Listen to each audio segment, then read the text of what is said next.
Lockdown से पहले गीता के घर का नजारा कुछ ऐसा था कि रोहन ऑफिस जाता था और शिविन स्कूल। जिनके घर से जाने के बाद गीता काम खत्म करके बाकी समय आराम करती थी। लेकिन लॉकडाउन के बाद ऑफिस और स्कूल घर में ही खुल गए और इससे गीता का हाल वो तो आपको देखने में ही मजा आएगा। शिविन, ओ शिविन, महाराज उठने के लिए क्या 21 तोपों की सलामी लेंगे? अरे बिस्तर से बाहर निकल, ऑनलाइन क्लास स्टार्ट होने वाली है। अरे तुम भी हद करती हो, स्पीकर की तरह चिल्लाने की क्या जरूरत है? दिख नहीं रहा मेरी कॉन्फ्रेंस चल रही है। अब कैमरा और स्पीकर ऑन कर रहा हूँ, मुझे कोई शोर नहीं चाहिए। इस पर जैसे ही रोहन लैपटॉप का कैमरा और स्पीकर ऑन करता है तभी कुकर की सीटी बजती है। करा लो अब इसे चुप।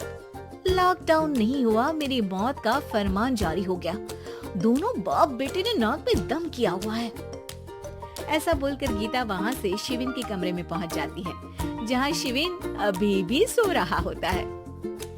ओ आलसी, अब अगर 5 मिनट में नहीं उठाना तो आज तेरा गेम और YouTube कैंसिल। माँ की बात सुनकर शिविन बिना 1 मिनट गंवाए उठ खड़ा होता है। उठ गया, अभी नहाकर भी आता हूँ। ये नाटक कहीं और, मुंह पर गीला कपड़ा मार और पढ़ने बैठ। शिविन की ऑनलाइन क्लास स्टार्ट हो जाती है, जिस पर गीता उसे वहाँ बिठाकर रसोई में चली जाती है। थोड़ी देर में उसे कमरे से कुछ आवाज सुनाई देती है, जिसे सुनकर वो कमरे में वापस आती है। हाय राम, तुझे क्लास अटेंड करने के लिए बोला था, कैमरा ऑफ करके बिस्तर पर नाचने के लिए नहीं बोला था। मम्मी मुझे कुछ समझ नहीं आ रहा, आप बाद में पढ़ा देना ना, वैसे भी अटेंडेंस तो लगी गई है। हाँ बेटा, जरूर बन जा, तू अभी से हम सबका बाप बन जा। अरे नहीं मतलब कहाँ से लाते हो इतना दिमाग, और पढ़ाई करते हुए ये चला कहाँ जाता है? नाइस क्वेश्चन, दिमाग से पूछकर बता दूंगा। शिविन की बातों से परेशान होकर गीता उसे मारने के लिए जैसे ही आगे बढ़ती है तभी वो कमरे से बाहर भाग जाता है। अब शिविन आगे और गीता हाथ में चप्पल पकड़े उसके पीछे पीछे पूरे घर में दोनों घूम रहे होते हैं। इसी बीच वो रोहन के पास पहुंच जाता है और शिविन को मारने वाली चप्पल रोहन के लैपटॉप पर जाकर गिरती है। ओए माँ! मम्मी, अब पापा को चप्पल मार रही हो? वो आज तक के रिपोर्टर, चुपचाप जाकर क्लास अटेंड कर ले, नहीं तो अगली तेरे पीछे लगेगी। इस पर शिविन वहाँ से चला जाता है, जिसके बाद रोहन गीता से कहता है, इस सर्कस के लिए कुछ बोलना चाहोगी? अरे क्या करूं, जब से तुम दोनों घर में रहने लगे हो, घर अपने आप ही सर्कस बन गया है और मैं तुम्हारी नौकर। कभी बेटी को संभालो तो कभी बाप के नखरे उठाओ। इन्हीं सब उथल पुथल में दिन बीतते रहते हैं, जिसमें हर रोज घर के अंदर कुछ नया सियप्पा खड़ा मिलता है, जो ज्यादातर शिविन और रोहन के ऑनलाइन स्कूल और ऑफिस से रिलेटेड ही होता है। एक सुबह, शिविन चलो उठ, आज की क्लास जल्दी है। कैमरा ऑफ करके आप अटेंड कर लो। अरे ऐसे छित्तर पड़ेंगे, दादी नानी सब एक साथ याद आ जाएंगी। गीता की लाख मशक्कतों के बाद क्लास तो खत्म हो जाती है, लेकिन उसके बाद शिविन फोन इस्तेमाल करते हुए इंस्टाग्राम रील बनाने लगता है। रसोड़े में कौन था? तुम थी, मैं थी, कौन था? हाँ, मैं गरीब हूँ। अरे ओ गरीब के बेटे, आजा, मैं बनाती हूँ तुझे गरीब। मैं बताती हूँ रसोड़े में कौन था।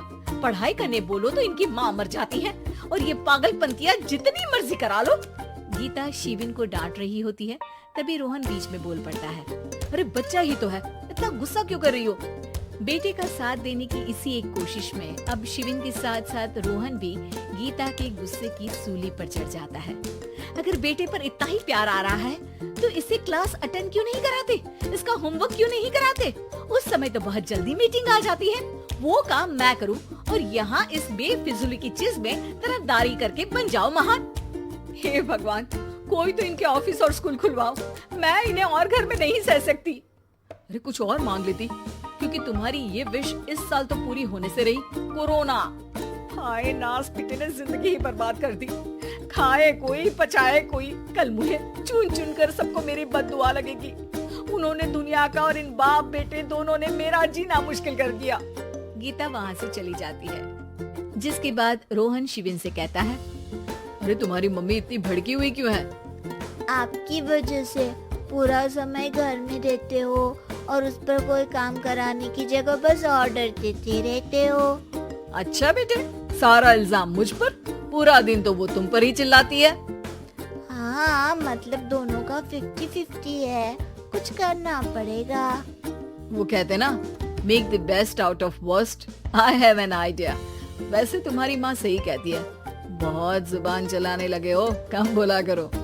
अगली सुबह रोहन और शिविन अपनी गलती को सुधारने के लिए गीता के उठने से पहले घर का आधा काम खत्म कर देते हैं, जिसे देखकर गीता खुश हो जाती है और फिर बाकी बचा काम वो तीनों मिलकर पूरा कर लेते हैं।